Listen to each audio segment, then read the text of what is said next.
Playwright Mark E. Lieb grew up in Tampa, but like many people, he had never heard of the 1960 civil rights protests that happened locally. Fascinated by the history, he wrote the play When the Righteous Triumph to explore the story of Black high school students who staged peaceful protests that eventually led to the desegregation of the city.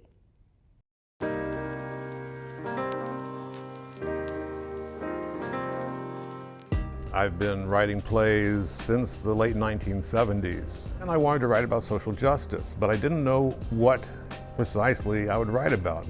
I found Andrew T. Hughes's book, From Saloons to Steakhouses, A History of Tampa, and he had a chapter there called A Place at the Table, and it was all about the 1960 sit-in demonstrations that desegregated downtown Tampa lunch counters.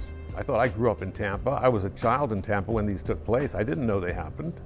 And I don't think anybody that I know was aware that they had happened. This struck me as a perfect subject for a play. I don't have to serve anyone I don't want to at this counter. That means colored like you either stand or get nothing. To see our story play out on a stage is exhilarating, it's rewarding. It makes you know that what you did was not in vain. I'd like a Coca-Cola, please. Our fight that started at those lunch counters was because we wanted the dignity and the respect accorded everybody else in America. We knew where we could go, where we could not go, where segregation locked the doors in our faces, and if we were able to enter some private establishments, for example, we were not treated the same as other patrons. You could buy food, hot dogs, hamburgers, what have you, but everything you bought was to go, and then you left the store after you made the purchase. You couldn't sit down and eat in the store. That was at a time when a leader was right in the middle of us, and that was Clarence Ford. We got just as much reason to demonstrate as anyone in Carolina.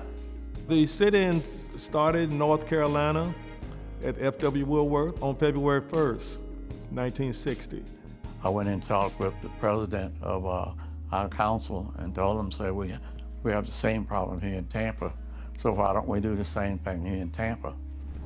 You hear what's happening in Greensboro? Well, that's what's coming. So y'all best get used to it. Tampa's not Greensboro. But it was the NAACP Youth Council, young people, led by Clarence, who was the new president, that convinced the older leaders, including Reverend Lowry, that this was something that they were going to go forward with.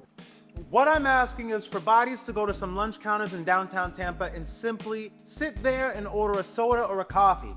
Now, they're not going to serve you. They're going to tell you to leave, and they're going to threaten to call the police. Clarence went to Middleton High School and talked to the president of the student government, the late George Edgecombe, and he went to Shafter Scott, who was the president of the student body at Blake High School. And he said, I need 20 students from each school to go with me. We're gonna sit in lunch counters and demand to be served. And I was one of the ones that George selected. He told me, he said, you're the last one, because the world would know before we got there if we had told you first. Miss Sarthenia is a powerhouse, and I love how vocal she still is about what happened and how this show is giving her an opportunity for her voice to be heard about what happened so far back then. I told Clarence here I couldn't put the NAACP on that course.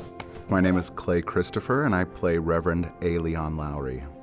Not only do I wear a lot of his actual clothes on stage, but I have a wealth of knowledge that came from Miss Shirley Lowry, Reverend Lowry's widow. So much influenced how I step into the role. I'd say that I'm now more determined than ever to fight for what I believe to be right. He became one of the peacemakers, very instrumental in helping the mayor, bring about some kind of agreement between the parties.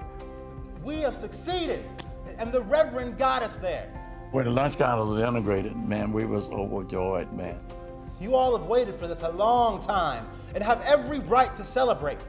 I'm just happy that the play shares what the 40 of us felt and stood for in 1960. It's about all of us who fought the good fight then and dared to stand up against the system that was perpetuating all of this injustice against us. I think we'll try something different. Coming from Tampa and remembering the bad old days when Jim Crow was everywhere, I wanted to work through that myself and finally deal with something that had bothered me when I was 10 years old, but that I hadn't understood in the least. And as I was writing it, over the months that I wrote it, I was feeling a personal satisfaction at finally coming to grips with my hometown and my childhood.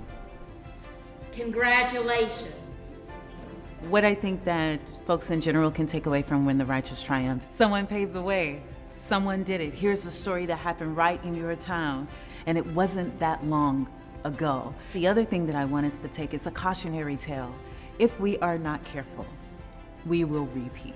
It's gonna take everybody on the same team to make progress continue to happen. There's still so much more to do, so I'm not gonna be daunted by the task. I am going to continue the fight as long as there's breath in my body. And I want these young people to know and understand and to be inspired to stand up and fight for what is right, good, and just. Catch the premiere of Triumph, a WEDU documentary based on this story, on Thursday, December 4th at 9 p.m. or visit wedu.org/triumph.